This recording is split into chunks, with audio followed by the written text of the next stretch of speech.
She stepped off the train with a borrowed dress and a mail-order promise, a Boston spinster, trading the city's grime for the vast, unforgiving sky of the Montana Territory. Her intended a man she knew only from a single terse letter was meant to be her future. He was a widower with a homestead and 4 children in need of a mother. But within 24 hours of her arrival, that future evaporated. He rode out to check a fence line and vanished into the prairie, leaving her a stranger in a strange land, shackled not by marriage, but to the 4 hostile, grieving children he left behind. This is the story of Adelaide Thompson, a woman who came for a wedding, but stayed for a war against the land, against the town, and against the dark secrets her vanished husband buried beneath the floorboards. The train groaned a great iron beast, sighing its last breath as it shuddered to a halt. For 3 days, its rhythmic clatter had been the soundtrack to Adelaide Thompson's metamorphosis. With every mile that separated her from the crowded, damp streets of Boston, she felt another layer of her old life slough away. She was no longer Miss Thompson, the overlooked 29-year-old seamstress with ink-stained fingers and a future as gray as the city's winter sky. Here, under the immense piercing blue of the Montana Territory, she was to become Mrs. Caleb Blackwood. She smoothed the front of her traveling dress, a sensible navy wool that felt stifling in the sudden dry heat. Her worldly possessions were contained in a single scuffed leather trunk. Inside, alongside her few modest clothes, lay the letter that had sealed her fate. It wasn't a love letter. It was a proposal of practicality, written in a strong, clear hand. Miss Thompson, I am in receipt of your reply via the Matrimonial Times. My name is Caleb Blackwood. I am 36 years of age, a widower. I own a quarter section of land outside Promise Creek. It is good land with a creek running through the south pasture. I have 4 children, Isaac 12, Beatrice 10, Samuel 7, and Abigail 5. They are good children, but they need a mother's hand. I need a wife. I am a plain-spoken man and not given to poetry. I can offer you a home, my name and my protection. If you will have me, the ticket is enclosed. I will meet the Thursday train. Respectfully, Caleb Blackwood, plain-spoken indeed. There was no mention of her photograph, no compliment on her penmanship. It was a contract, a transaction. He needed a mother for his children. She needed a life. She had accepted. What choice was there? Another decade of darning other people's socks in a cramped boarding house, her world shrinking with every passing year. The West was a gamble, but it was a gamble for a future. The boarding house was a certainty of nothing. Taking a deep breath, Adelaide stepped down from the carriage onto the dusty platform. Promise Creek wasn't so much a town as a suggestion of one sketched against the vast rolling plains. A single-wide dirt street was flanked by a dozen or so wooden buildings, a general store, a saloon with swinging doors from which boisterous laughter already spilled, a blacksmith's forge ringing with the rhythmic clang of a hammer, a church with a modest steeple. And everywhere there was dust. It coated the buildings, settled on her shoulders, and filled the air with a gritty, earthy scent. A man detached himself from the shadow of the station's small overhang. He was tall and broad-shouldered, with a sun-weathered face that seemed carved from the very landscape around him. His hair was the color of dark wheat, and his eyes, a startlingly clear gray, held a guarded, weary expression. He held his hat in his hands, turning the brim over and over. He matched the quiet strength of his letter. "Miss Thompson," he asked, his voice a low baritone softer than she'd expected. "Sir." Blackwood, she replied, offering a small, nervous smile. "It is a pleasure to finally meet you." "Caleb, please," he said with a slight, almost imperceptible nod. He didn't smile back. He just watched her, his gaze assessing as if checking an item against a bill of lading. "The wagon's over here. It's a fair ride out to the homestead." He took her trunk with an ease that spoke of a life of physical labor, tossing it onto the back of a buckboard wagon. The ride was mostly silent. Adelaide, accustomed to the constant chatter of the city, found the quiet unnerving. The only sounds were the creak of the wagon wheels and the soft thud of the horses' hooves. Caleb seemed a man welded to his own silence. He pointed out landmarks in a clipped, economical way. "That's the Corrigan Ranch to the north, biggest in the county. Wolf Mountains. Get bad snows off them in the winter." She tried to bridge the chasm of silence between them. "The children? Are they excited to have a new mother?" His jaw tightened for a fraction of a second. "They're adjusting. Their mother Martha she passed from a fever 2 years back. It was hard on them. On Isaac, most of all. He offered no more, and Adelaide didn't dare press. She was an intruder, a replacement. She would have to earn her place." The Blackwood homestead came into view as the sun began to dip towards the horizon, painting the sky in fiery strokes of orange and purple. It was a sturdy 2-story log house with a wide porch and smoke curling from a stone chimney. A barn stood nearby, along with a series of corrals and a chicken coop. It was isolated a tiny island of human endeavor in an ocean of grass. But it was solid. It was il mio. This was the home he had offered. As the wagon rolled to a stop, the front door of the house opened. 4 children spilled out onto the porch, standing in a tight defensive line. They stared at her, their faces a mixture of raw curiosity and undisguised hostility. The eldest Isaac had his father's serious expression and a stubborn set to his jaw. He stood slightly in front of the others, a sentinel. The girl beside him, Beatrice, had her arms crossed, her gaze sharp and intelligent. The younger boy, Samuel, peeked from behind her, his thumb creeping towards his mouth. And the smallest, a little girl with a cloud of tangled blonde hair, was Abigail. She alone looked more curious than cross. "Children," Caleb said, his voice taking on a tone that was not quite stern, but held an undeniable command. "This is Miss Thompson." Isaac scoffed a quiet, insolent sound. "She ain't our mother." Isaac Caleb's voice was sharp now, cracking like a whip. "You show respect. Go take care of the horses." The boy shot Adelaide a look of pure venom before turning on his heel and stomping towards the barn without a word. Beatrice spoke, her voice clear and cold. "Supper is on the table. It'll be cold if you dawdle." She herded the 2 younger children back inside, leaving Adelaide standing in the dust beside the wagon, feeling as if she'd just been struck. Caleb sighed, the sound heavy with exhaustion. He wouldn't meet her eyes. "I apologize, ma'am. They're spirited." "They are grieving, Mr. Blackwood," Adelaide said quietly. "I understand." The evening was an exercise in tension. Supper was a silent affair, the only sounds the scraping of forks against tin plates. Adelaide tried to engage the children, asking about their day, about the farm, but her questions were met with monosyllabic answers from Beatrice, or outright silence from the boys. Only little Abigail offered her a shy smile when their eyes met across the table. After the meal, as Beatrice efficiently cleared the plates, Caleb turned to Adelaide. "The preacher, Reverend Michael, is expecting us in town tomorrow at 10. For the wedding. Tomorrow." It felt impossibly soon. She was to marry this silent, haunted man and become a mother to his resentful children in less than a day. Her heart hammered against her ribs. Then he continued, looking not at her, but at the wall behind her.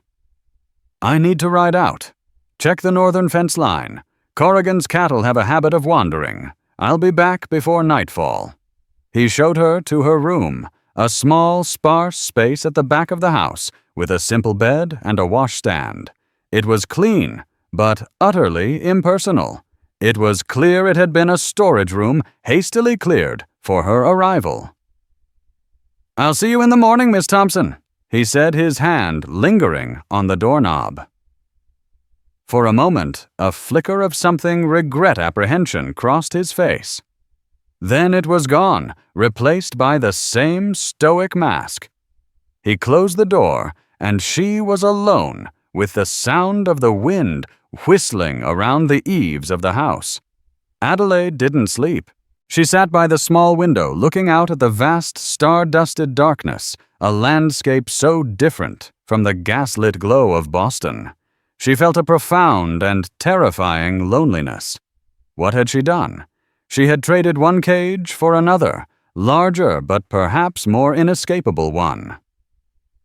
The next morning, she dressed in her best, a simple gray dress she had made herself, her only concession to bridal tradition, a small lace collar.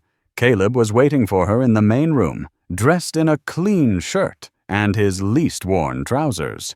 The children were nowhere to be seen. "They'll stay here," he said, anticipating her question.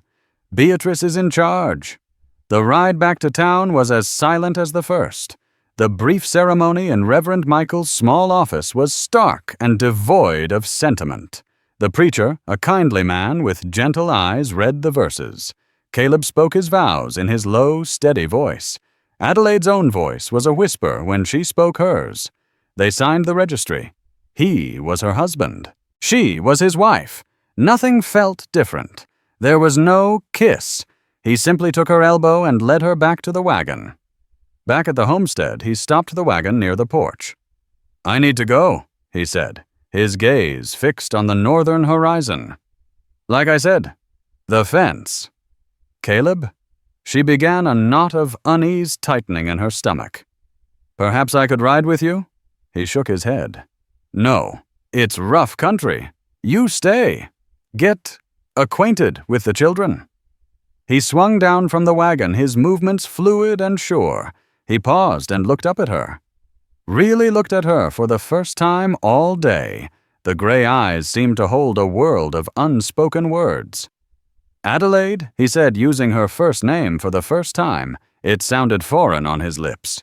"Be good to them." Before she could reply, he strode to the barn. Minutes later, he emerged on his sturdy bay horse, a rifle resting in a scabbard by the saddle. He gave a single curt nod in her direction, then urged the horse into a canter heading north across the rolling plains. Adelaide stood on the porch watching him until he was just a small speck against the immense landscape. Then he dipped over a rise and was gone. The sun climbed to its zenith. The children remained inside the house, a silent, hostile presence. Adelaide busied herself unpacking her trunk in her small room, arranging her meager belongings as if the simple act could create a sense of belonging. The afternoon wore on. The silence from the house was broken only by the cawing of crows and the buzz of insects. She ventured into the kitchen. It was tidy, a testament to Beatrice's diligence. She decided to bake bread, hoping the familiar homey smell might serve as a peace offering. As the dough was rising, Isaac finally emerged. He walked straight past her, not acknowledging her presence, and grabbed a canteen from a hook by the door. "Where are you going?" Adelaide asked, her voice more firm than she felt. "To find Pa," he said, his voice dripping with disdain. "Someone has to do a man's work around here." He was out the door before she could stop him. Panic began to coil in her gut. She watched the sun begin its slow descent, the shadows lengthening across the yard. There was no sign of Isaac. No sign of Caleb. Night fell swift and absolute. Beatrice lit the lamps, her movements sharp and angry. "He's always back by dark," she said, her voice tight. It was the most she had said to Adelaide all day. It was an accusation. Adelaide forced them to eat the bread and some cold meat. They ate in a tense, waiting silence. After putting a crying Abigail and a withdrawn Samuel to bed, Adelaide and Beatrice sat at the kitchen table. The clock on the mantelpiece ticked each second an eternity. "He's never been this late," Beatrice whispered, her cold facade finally cracking, revealing the frightened 10-year-old beneath. Just then the door burst open. Isaac stumbled in his face, pale, his clothes torn by brambles. I went all the way to the north fence. He panted, his chest heaving. "The fence is fine, but Pa's horse?" "I found his horse. The bay. The reins were broken, and he was just grazing. But Pa, he's gone. There's no sign of him. He's just gone." The boy's words hung in the lamplit kitchen, heavy and suffocating. Gone. The word echoed in the sudden crushing silence. Adelaide felt the floor tilt beneath her feet. She had been Mrs. Caleb Blackwood for less than 10 hours, and her husband had vanished from the face of the earth.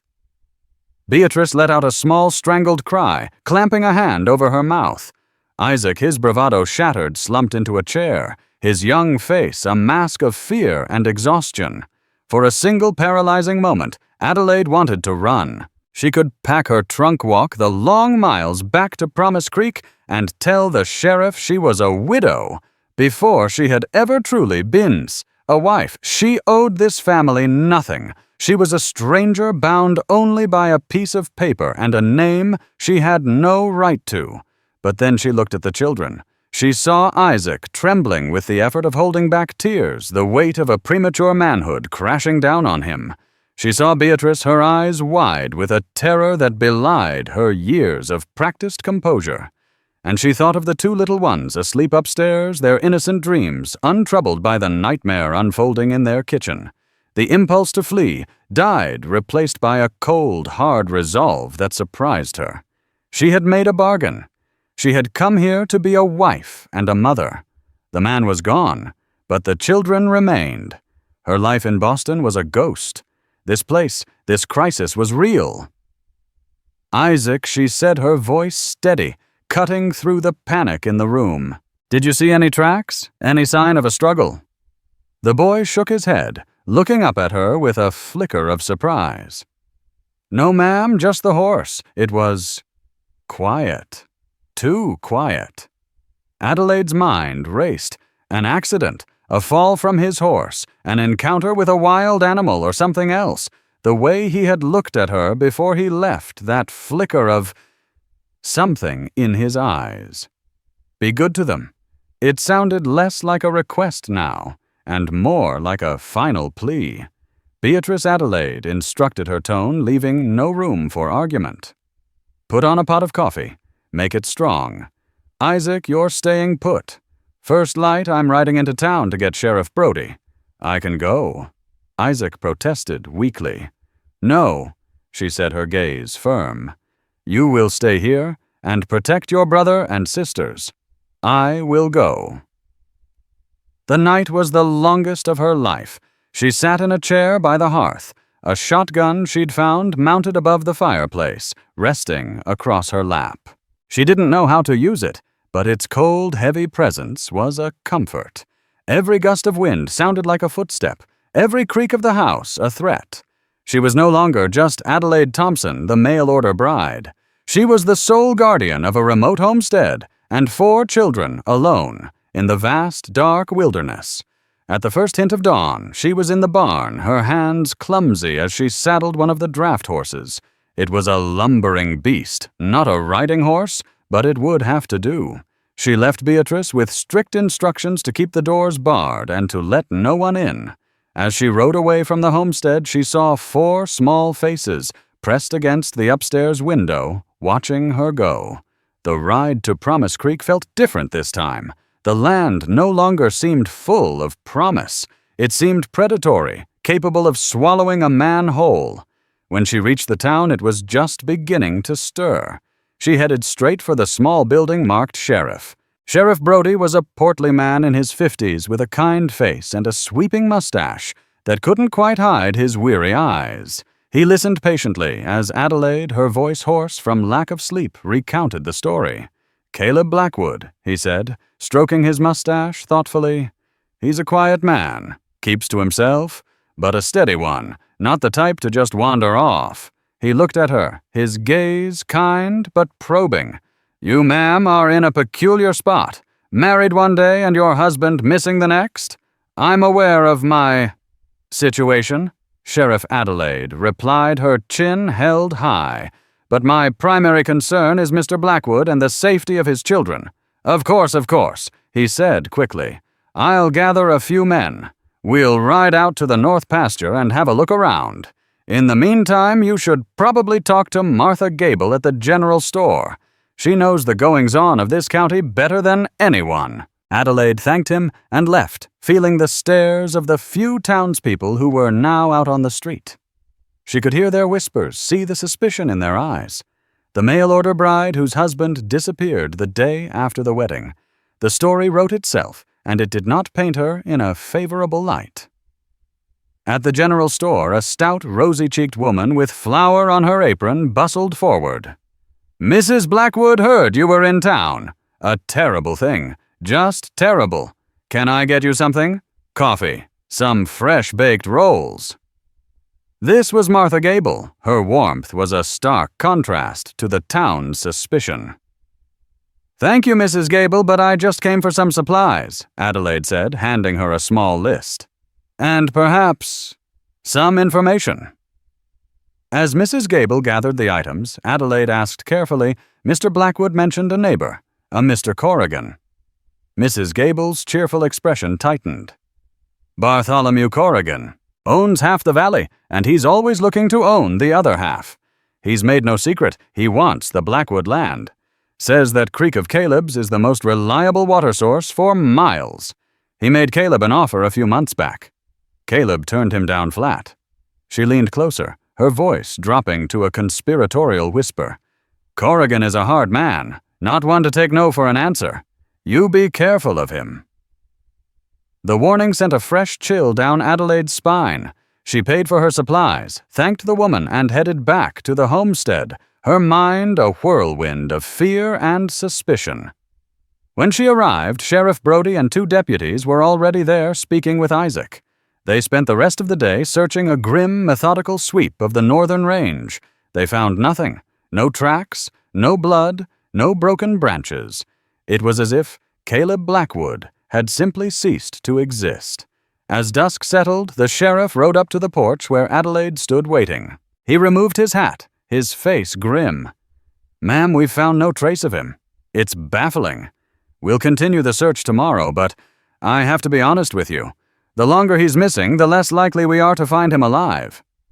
He paused, his gaze softening. "What are your plans, Mrs. Blackwood? You have no legal obligation to stay here." Her plans? The question hung in the air. She looked past him into the house. Through the window, she could see Beatrice setting the table, her movements precise and automatic. She could hear Samuel and Abigail arguing over a wooden toy.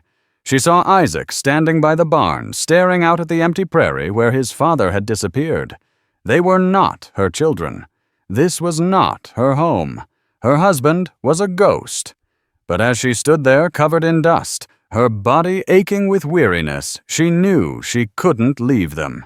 To abandon them would be to abandon a part of herself, the part that still believed in duty and compassion, even when the world offered none in return. "This is my home now." "Sheriff," she said, the words tasting strange and yet true on her tongue. "And those are my children. I'm not going anywhere."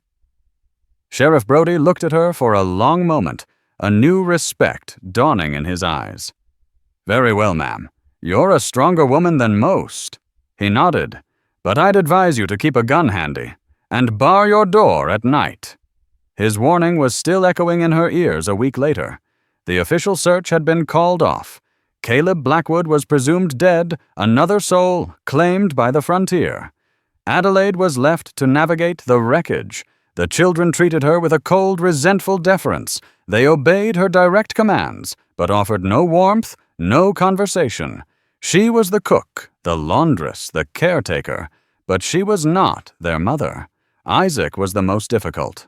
He challenged her authority at every turn, his grief manifesting as rage directed at her, the usurper. He would forget to chop the firewood or accidentally leave a gate open, his small acts of rebellion designed to prove she didn't belong. Survival became a brutal daily rhythm. She had to learn the workings of the farm from scratch, relying on Beatrice's grudging knowledge and her own desperate ingenuity. She learned to milk the cow, its hide warm and solid beneath her inexperienced hands. She learned to mend a broken harness, her fingers raw and bleeding. She learned the terrifying calculus of their dwindling food supplies, rationing the flour and beans with a miser's precision. One afternoon, as she was struggling to fix a loose board on the porch, a rider approached. He was a large, imposing man on a magnificent black horse dressed in expensive leather and a fine hat. He dismounted with an air of ownership, his eyes sweeping over the homestead with a proprietary gaze. "Mrs. Blackwood," he said, his voice a smooth, deep rumble. It was not a question. "I am Bartholomew Corrigan." Adelaide straightened up, hammer in hand, her heart pounding. This was the man Mrs. Gable had warned her about. "Mr. Corrigan," she acknowledged coolly. "A terrible tragedy, your husband's disappearance," he said, his expression one of polite sympathy that didn't reach his cold, calculating eyes. "I've come to offer my condolences and my assistance." "We are managing, thank you," she said. He chuckled a low, unpleasant sound. "Managing. Forgive me for being blunt, ma'am, but this is no place for a lone woman and a pack of children. This land is hard. It requires a man's strength. I made your husband a fair offer for this property once before. In light of your circumstances, I am prepared to make it again. $500. For the land, the house, the livestock. Enough to get you and the children back east where you belong. $500. It sounded like a fortune, but she knew from overhearing conversations in town that land with a reliable water source like theirs was worth 4 or 5 times that amount. He was a vulture circling. The hammer felt heavy and solid in her hand. She looked him square in the eye, her fear giving way to a defiant anger. "Mr. Corrigan," she said, her voice ringing with a clarity that surprised even herself. "My husband entrusted this home to me. My children and I are not leaving. This land is not for sale. Not now, not ever. I'd thank you to get off my property." Corrigan's mask of civility dropped. His eyes narrowed into slits. "You are making a mistake, Mrs. Blackwood. A very foolish mistake. You will find that this frontier is not kind to stubborn women." He mounted his horse, wheeled it around, and galloped away, leaving a cloud of dust and a palpable sense of menace in his wake. Adelaide watched him go, her hand trembling slightly. She had won the first battle, but she knew with a chilling certainty that the war had just begun. Bartholomew Corrigan's threat lingered over the homestead like the shadow of a hawk. Adelaide found herself sleeping even less, starting at every night sound, the shotgun never far from her reach. The children, while not privy to the details of the conversation, had seen the imposing stranger and sensed the shift in the atmosphere. A new tension was added to the fragile ecosystem of their grief and resentment. The days bled into one another, a grueling cycle of chores that left Adelaide's body aching and her spirit frayed. Yet with each task mastered, each small crisis, overcome, a sliver of confidence took root. She learned to read the sky for rain, to distinguish the cry of a coyote from the bark of a fox. The homestead was no longer just Caleb's. It was becoming hers, paid for in sweat and fear. Her relationship with the children remained the most challenging frontier of all. She was an outsider, a constant living reminder of their loss. Isaac continued his campaign of quiet sabotage. He would perform his chores with a sullen slowness, watching her struggle with a task he could have completed with ease. Beatrice remained distant, her politeness a shield. She ran the inside of the house with an unnerving efficiency, a 10-year-old playing the role of a stern matriarch, tacitly challenging Adelaide's authority in her own domain. It was the youngest, too, who showed the first signs of a thaw. Samuel, the quiet, sensitive 7-year-old, had taken to watching her from a distance. He would sit on the porch steps while she tended the small vegetable garden she had insisted on planting, his large, solemn eyes tracking her every move. One afternoon, she was trying to pull a stubborn thistle, her hands raw from the effort. Without a word, Samuel slipped off the steps, went to the tool shed, and returned with a small hand trowel, which he set on the ground beside her before retreating back to the porch. It was a small gesture, but it felt monumental. It was the first time one of them had offered her help. Abigail at 5 was the easiest to reach. She was too young to fully grasp the animosity of her older siblings. For her, Adelaide was simply a new, permanent fixture in her life. One evening, as Adelaide was mending one of Samuel's torn shirts by the fire, Abigail climbed into her lap, a sleepy, warm weight.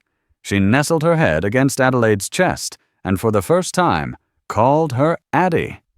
The simple childish nickname offered without guile brought tears to Adelaide's eyes. She held the small girl tighter, the scent of wood smoke and sleep filling her senses. In that moment, she wasn't a mail-order bride or a presumptive widow.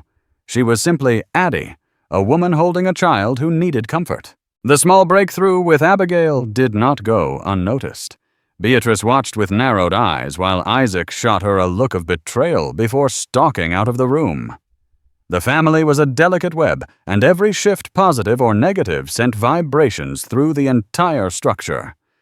Desperate for a way to manage the farm more effectively, Adelaide began a systematic search of the house.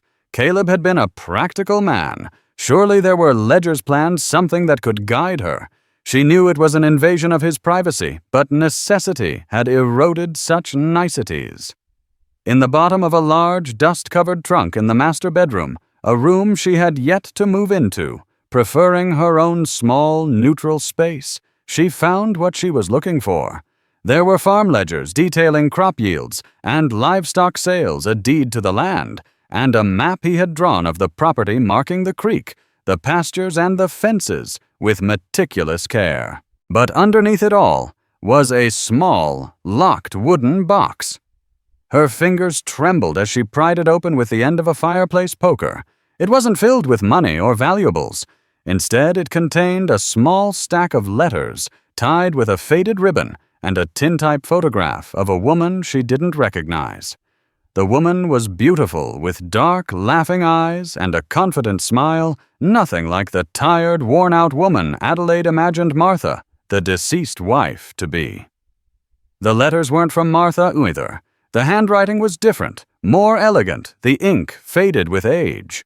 But it was the name at the bottom of the letters that made Adelaide's blood run cold. They were signed, "All my love, always Caroline," and they were addressed not to Caleb Blackwood, but to a man named Jonathan Cole. My dearest Jonathan, the days are an eternity without you. Father remains intractable. He speaks of the law of the dishonor you have brought upon our family. But I care not for his preen. I care only for you. The money means nothing. Run, my love. Run far from Missouri, far from him. Find a place where we can be together, a place where the name Cole means nothing. I will find a way to follow. I swear it. Adelaide read the letter 3 times, the words blurring. Jonathan Cole. Who was Jonathan Cole? And who was Caleb Blackwood? Had her husband been living a lie? The letter spoke of dishonor, of running from the law. It hinted at a crime, a powerful, angry father. The pieces didn't fit. Caleb had told her his wife Martha had died of a fever. But these letters spoke of a woman named Caroline, who was very much alive and planning to join him. She sank onto the edge of the bed, the letters clutched in her hand. The mystery of her husband's disappearance had just deepened into something far more sinister. He wasn't just a simple homesteader. He was a man with a past, a man with a different name. Her mind immediately went to Corrigan. His relentless desire for the land suddenly seemed more than simple greed. Could he have known Caleb's secret was their history intertwined somehow? The answer to that question came sooner than she expected, and in a far more brutal fashion. A few days later, Isaac came running from the south pasture, his face white with panic. Addie, the creek. It's turning to mud. Adelaide rushed after him. What had been a clear, steady stream of water, the lifeblood of their farm, was now a sluggish brown trickle. She and Isaac followed it upstream, pushing through thick brush until they reached the edge of their property. The problem was immediately apparent. On Corrigan's land, a new, crudely constructed dam of rocks and logs had been erected, diverting the bulk of the water flow into a ditch that led towards Corrigan's own pastures. He was stealing their water. Rage, pure and undiluted, surged through Adelaide. This was not a random act of nature. This was a deliberate, calculated attack on their survival. Without the creek, their cattle would sicken, her garden would wither, and they would be starved out before winter. That "That thief!" Isaac spat, kicking a rock in frustration. For the first time, his anger was not directed at her, but at their shared enemy. "He will not win." "Adelaide," said her voice, a low, dangerous growl. "We are not beaten yet." That evening, a plan began to form in her mind, a desperate, reckless gamble born of necessity. She couldn't fight Corrigan in the open. She had no legal standing, no proof the dam hadn't been there all along. Sheriff Brody, while sympathetic, couldn't act without evidence of a crime, and water rights were a notoriously murky area of the law.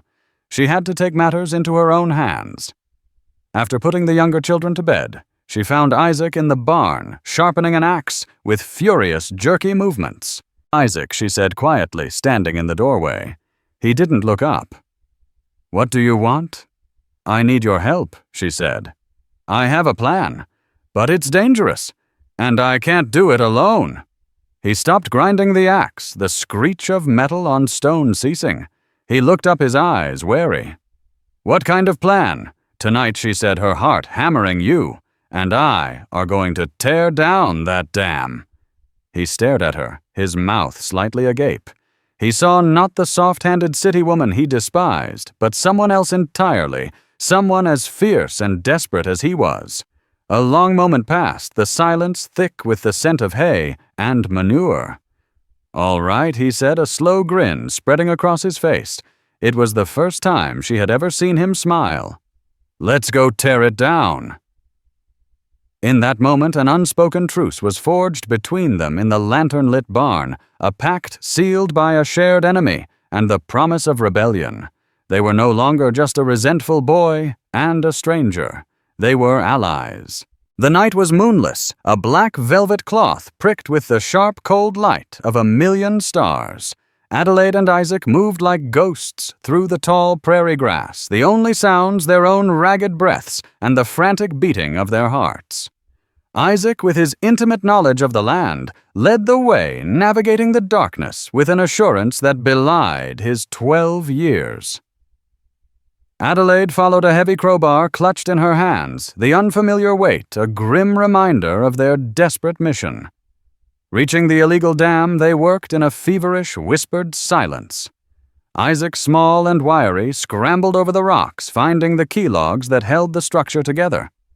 Adelaide used the crowbar as a lever, her city-soft muscles screaming in protest as she threw her entire weight against the unyielding timber. Sweat poured down her face, mingling with the grime. It was brutal, back-breaking work. With a final groan of splintering wood, the key log gave way. The water, held back for days, surged forward with a roar, a torrent of liberated power. It ripped the rest of the makeshift dam apart, clawing back its rightful channel. The sound was terrifyingly loud in the stillness of the night. "We have to go. Now." Isaac hissed, grabbing her arm. They scrambled back through the brush, not stopping, until they reached the safety of their own property, their lungs burning, their clothes soaked and muddy. They stood for a moment at the edge of their pasture, listening to the beautiful, steady gurgle of the restored creek. They had done it. They had fought back. Back in the kitchen, adrenaline still coursing through them, Isaac looked at Adelaide with a newfound respect in his eyes. The barrier of hostility between them had been washed away by the waters of the creek. "We showed him," he said, a note of pride in his voice. "We did," Adelaide agreed, managing a weary smile. "But Isaac, this isn't over. He'll know it was us. He'll be angrier than ever." Her words proved prophetic.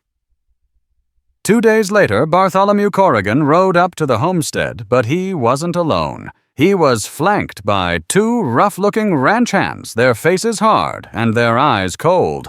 Corrigan's face was a thundercloud of fury.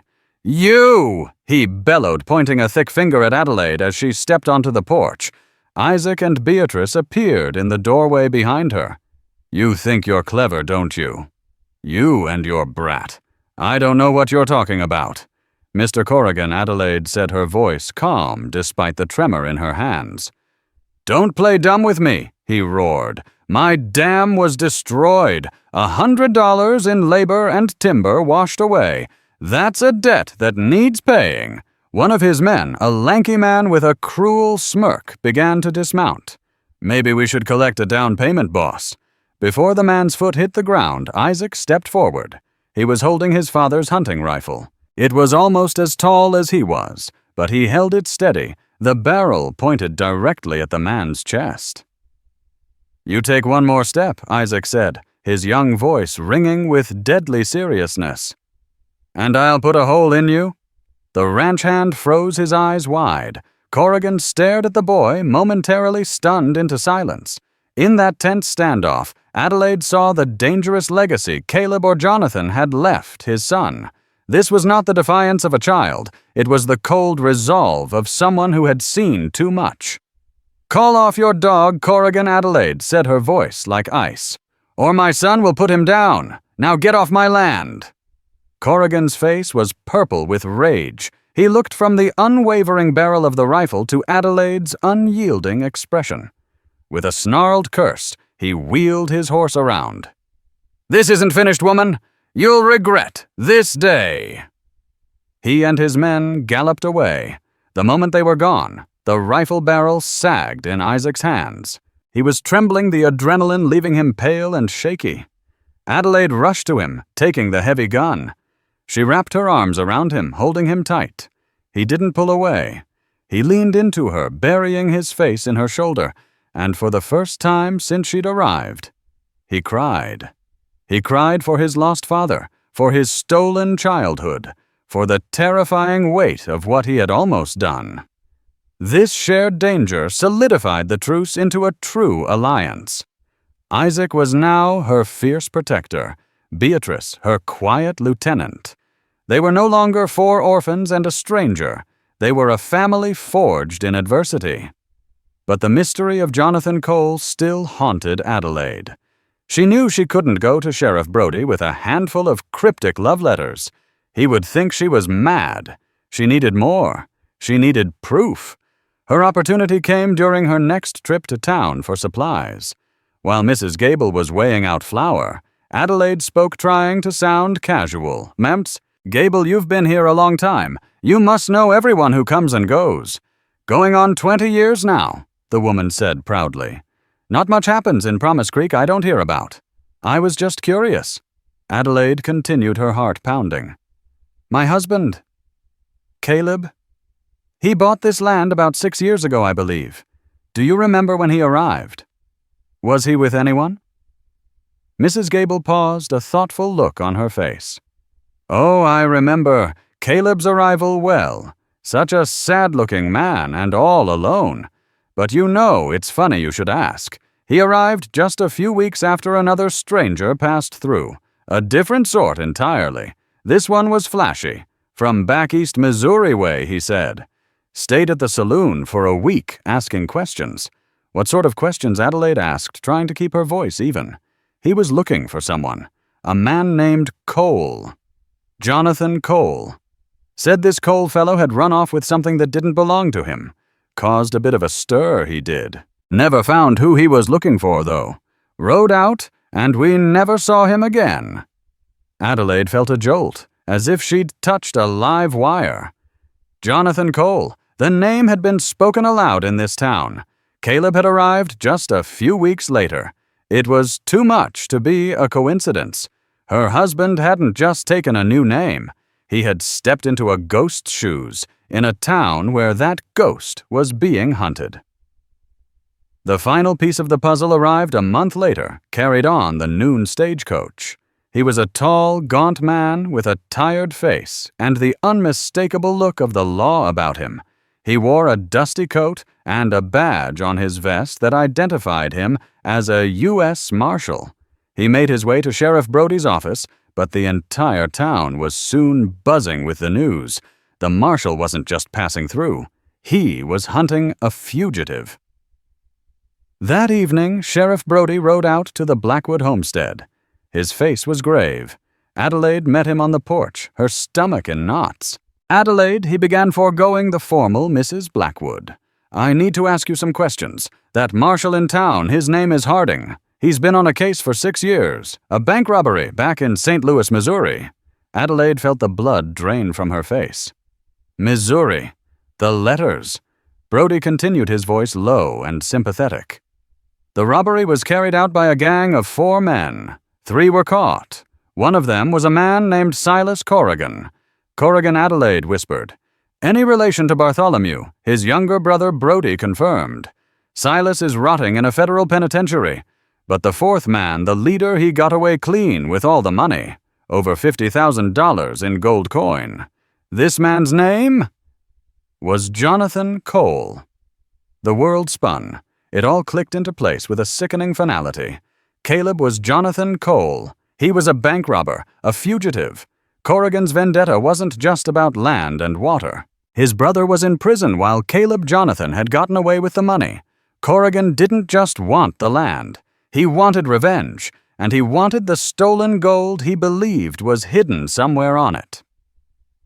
Marshall Harding has a description, Brody said, his eyes full of pity. 6 feet tall, dark hair, gray eyes. He was a farmer before he turned to crime. He didn't need to say another word. The description was a perfect match for the man she had married. And the children, she asked, her voice a hoarse whisper. Their mother. Martha Harding says Cole had a wife, a woman named Caroline. She was the daughter of the bank president he robbed. She disappeared around the same time he did. They had 1 child together, a boy. Brody sighed. Adelaide, I don't know who Martha was or where the other 3 children came from, but the man you married, Caleb Blackwood, he never existed. He was a fiction created by a man on the run. The truth was more terrible than anything she could have imagined. Her husband was a thief. The father of these children was an outlaw. The very foundation of their home, the farm itself, was likely bought and built with stolen money. And a U.S. Marshal was now in Promise Creek hunting for the ghost who had been their father. She looked past the sheriff at the house, standing sturdy against the twilight. Inside, 4 children were waiting for her.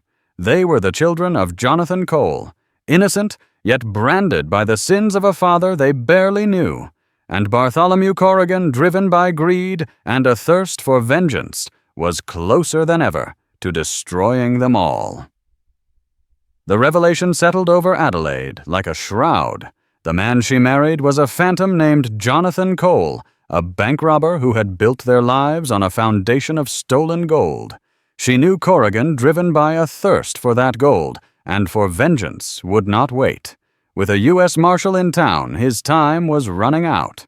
That night, she gathered Isaac and Beatrice in the kitchen. The lamplight cast long shadows as she laid out the ugly truth, the bank robbery, the real name, Corrigan's imprisoned brother, and his true motive. She didn't soften the blow. Beatrice paled, but Isaac simply nodded, his knuckles white. So that's why he said, his voice low. He was always waiting. He was trying to protect you, Adelaide said softly. Corrigan thinks the money is here, Isaac stated. He'll tear this place apart to find it. Then we won't let him. Adelaide declared a cold fire in her veins. This is our home. For 2 days they prepared for a siege. They worked as a single determined unit, turning the homestead into a makeshift fortress. They boarded windows, leaving small slits for defense.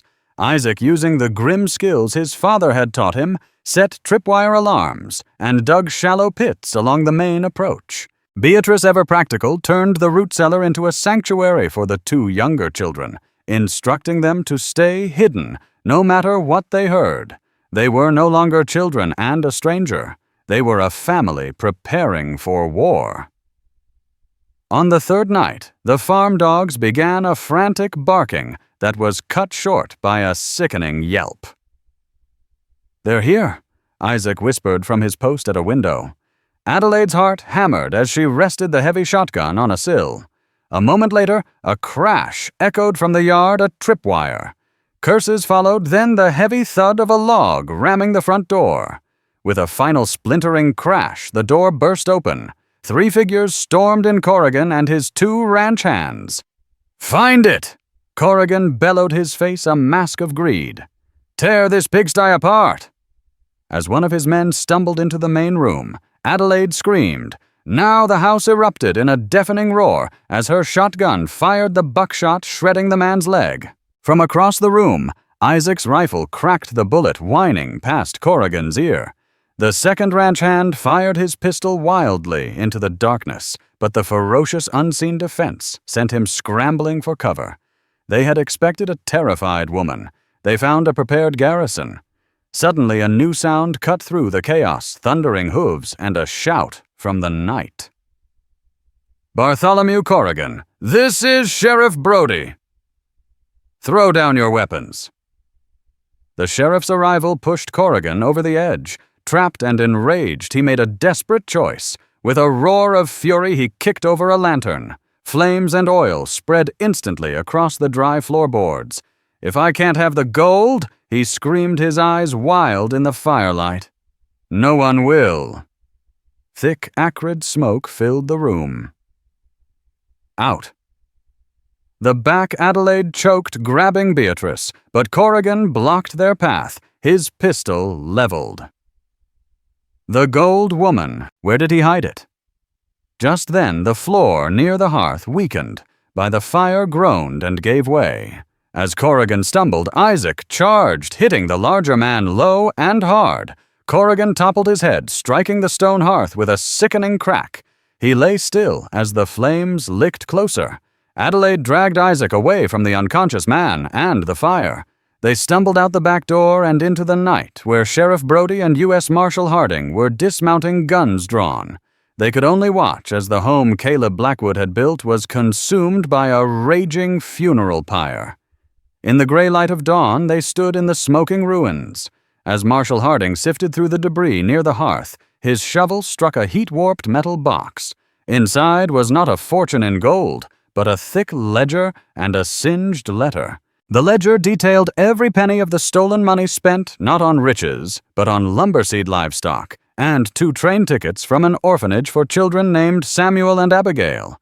The gold had been transformed into a farm. The final item was the letter addressed to my wife. Adelaide read it aloud, her voice trembling. It confessed everything. He was Jonathan Cole. The gold was gone, spent to give the children his own son Isaac, his friend's daughter Beatrice, and the 2 orphans a life free from his shadow. He had vanished because to stay would have been to endanger them all. The letter ended with the same words he had spoken to her. "Be good to them." Tears streamed down her face. She looked at the 4 children huddled beside her, their faces streaked with soot. They had lost everything, yet they still had each other. Marshal Harding looked from the ruins to the small, defiant family. "The law says this land bought with stolen money is forfeit," he said gravely. "But the money is gone, and the man who stole it is gone." He looked at Adelaide, a new respect in his eyes. "As far as I'm concerned, Jonathan Cole is a ghost. This is Blackwood land. What's left of it is yours, ma'am. You've earned it." Adelaide looked at the horizon where the sun was rising. The house was gone, but her family stood beside her. She pulled them into a huddle, a strange patchwork family forged in fire. "All right?" she said, her voice full of a resolve as solid as the earth beneath her feet. "Let's get to work. We have a home to rebuild." Adelaide Thompson arrived in Promise Creek seeking a husband and a home, but what she found was a crucible that burned away her old life and forged a new one in the heart of the frontier. She didn't just stay to raise 4 children. She became their fortress, their leader, and the architect of their future. Their story is a powerful testament to the fact that family isn't always about the blood you share, but about the fires you walk through together. It's a reminder that even a life built on secrets and lies can be redeemed by courage, love, and the unwavering will to protect those you call your own. If this story of frontier grit and unexpected motherhood moved you, please give this video a like and share it with someone who loves a real-life drama. Don't forget to subscribe to our channel and hit the notification bell for more incredible stories from the untamed heart of the American West.